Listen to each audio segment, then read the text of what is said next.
ساتھ آپ کو یہ بھی بتائیں گے کہ لاہور ہائی کورٹ کے چیف جسٹس منصور علی شاہ صاحب کی جانب سے ایک صفائی کرنے والے ملازم کی الوداعی تقریب میں شرکت کر کے ایک نئی مثال قائم کی گئی. بریک لیں گے ڈیٹیل سے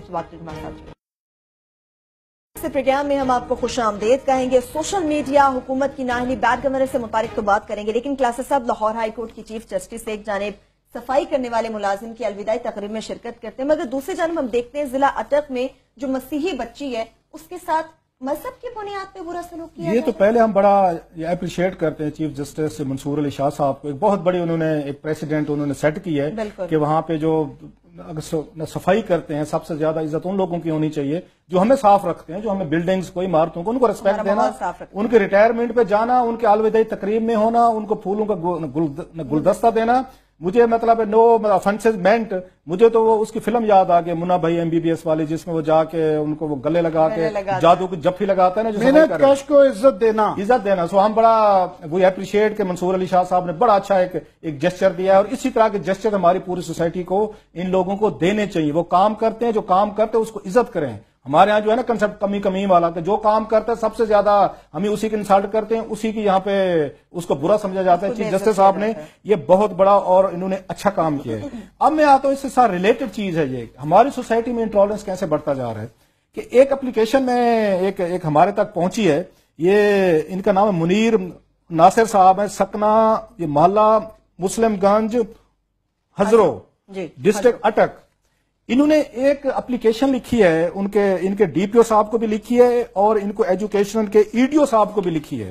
ذرا اندازہ کیجئے گا کہ ہمارا حساب کہاں تک پہنچ چکا ہے. اور ڈپٹی کمشنر اٹک کو بھی انہوں نے لکھی ہے. اس میں یہ لکھتے ہیں کہ میری ایک بھتیجی ہے، اس کا نام جو ہے مقدس ہے، وہ government girls high school number 1 ہزروں میں جماعت 9th میں اسٹوڈنٹ ہے.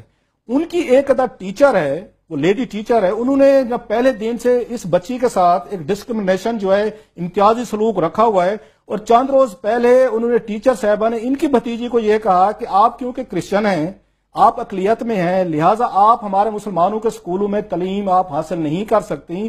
اگر تم اس اسکول میں پڑھو گی تو میرے پیریڈز میں کلاس میں نہیں ہوگی. یہ کہا گیا ہے وہاں پہ. شرمناک بات ہے، شرمناک ہے. پاکستان منورٹیز کے نام پہ بنا تھا اور یہ ہو رہا. خود ہم کہتے تھے کہ ہمیں وہاں سے ہندوستان میں جو میجورٹیز ہندوز ہیں ہمیں ان سے خطرہ ہے، ہمیں بچایا جائے.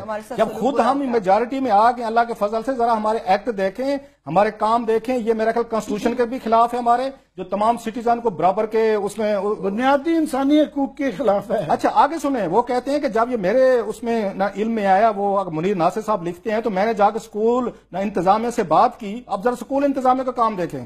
انہوں نے کہا جناب کہ انہوں نے اس کو سمجھانے کی بجائے، ٹیچر کو ان کو سنب کرنے کی بجائے، انہوں نے ان کی بھتیجی جو تھی اس کو سیکنڈ شفٹ میں انہوں نے زبردستی طور پر شفٹ کیا. اور اسی اسکول میں جو ٹیچر ہیں وہ اسٹوڈنٹس کو یہ کہہ رہی ہیں کہ جو مائنارٹیز کے بچے پڑھتے ہیں ان کے ساتھ نہ ملا جلا کریں، نہ ان کے ساتھ کھانے کھایا کریں، ان کا سوشل بیکاٹ کیا جائے. تو یہ اس پہ خیر ایک ان کے ڈپٹی کمشنر ہم اٹک کو اپریشیٹ کرنا چاہتے ہیں کہ ہمیں انہوں نے بتایا منیر صاحب نے کہ جب ہم نے ان کو اپلیکیشن دی، انہوں نے اس پہ ایکٹ کیا. اسکول کی انتظامیہ کو انہوں نے بلایا اور ان سے انہوں نے وہاں پہ بیٹھ کے ایک طرح کی صلح صفائی تو نہیں ہونی چاہیے، ان کو معافی مانگنی چاہیے تھی. بہرحال ہی ایکٹیڈ ویری وائزلی. یہ ملک ہے جو عامر کہہ رہے ہیں ہم نے لیا تھا کہ ہمیں وہاں پہ ہندو سے خطرہ ہے، کہ ہمارا وہاں پہ وہ ہے. یہاں پہ ہم وہی کام کر رہے ہیں جس کے لیے ہم نے آزادی لی. لیکن کیا صاحب مشال کے والد صاحب بھی تو کہہ رہے ہیں کہ اس کی بہنوں کی تعلیم میں بھی رکاوٹ آ رہی ہے. یہ وہ کلچر ہے. اب جس طرح آج وہاں سپریم کورٹ نے انہوں نے اگین آئی وڈ سے کہ اس پہ انہوں نے انہوں نے ہمارے چیف جسٹس صاحب نے بہت اچھا کام کیا ہے کہ صفائی کرنے والے جو وہاں پہ مین ہیں اس کے فیئر ویل کے اوپر خاص طور پہ کار کیے ہیں. اور یہ ہماری سوسائٹی سمبلزم ہوتا ہے جو کیا جاتا ہے. اس کی وجہ یہ ہے. ایک دن میرے پاس فاطمہ جناح یونیورسٹی سے لڑکیاں آئی تھیں، ان کے ساتھ ایک کرسچن لڑکی تھی، ایک ہندو لڑکی تھی. میں نے ان سے پوچھا، اگین انہوں کو ڈیبیٹ کرنی تھی، میں کہ کیسے آپ کا وہاں پہ چلتا ہے. ان دونوں لڑکیوں نے شکایت کی کہ مسلسل یہ ساری میری اسٹوڈنٹ جو ہماری دوست لڑکیاں سارا دن پریچ کرتی رہتے ہیں تو مسلمان ہو جاؤ. یہ آپ مطلب اسلام میں زبردستی نہیں ہے. ہم ایک ریسسٹ سوسائٹی ہیں. ہمارے ہاں یہ حال ہے کہ لندن میں چلے جائیں، نیو یارک میں چلے جائیں، میجورٹی جو وہاں پہ پاکستانی اور ہندوستانی جو ہے نا جینیٹر باتھ روم صاف کر رہے ہوتے ہیں. پاکستان میں نہیں کرتے. پریزیڈنسی میں، سیکریٹریٹ میں PM کے چلے جائیں، جدھر چلے جائیں 100% جو صفائی کرنے والے ہیں ٹوائلٹس جو صاف کرتے ہیں وہ کرسچن ہیں. میرا خود ایک لڑکا تھا میرے گھر میں کام کرتا تھا, فیاض اس کا نام تھا, وہ آیا تو اس کے ٹیگ لگا ہوا تھا پریزیڈنسی میں اس کو جاب مل گئی کہ فیاض مسیح. تو میں نے کہا تم تو فیاض صرف لکھتے تھے. اس نے کہا جی وہاں زبردستی کرتے ہیں, ہر آدمی کے نام پہ مسیح لکھ دیتے ہیں. یہ کام ہٹلر وہاں نازی اس میں یہودیوں کے لیے سٹار لگا دیتے تھے کہ پتہ چل جائے یہ کرسچن ہے. اگر مسلمانوں کے ساتھ وہاں لکھنا شروع ہو جائے کہ رؤف کا لکھ دیا گیا کہ جی فلاں یہ کام کر رہا ہے, رؤف مسلمان. کوئٹہ میں انہوں نے یہ کیا کہ جو یہ صفائی کرنے والوں کی نوکریاں تھیں مسلمانوں کو دے دی. انہوں نے دے تو لی ہیں, اب وہ ٹوائلٹ صاف نہیں کرتے. وہ کہہ رہے ہیں کہ ہم تو مسلمان ہیں نا, ہم تو نہیں کرتے. ہم لندن میں کر سکتے ہیں, یہاں نہیں کریں گے.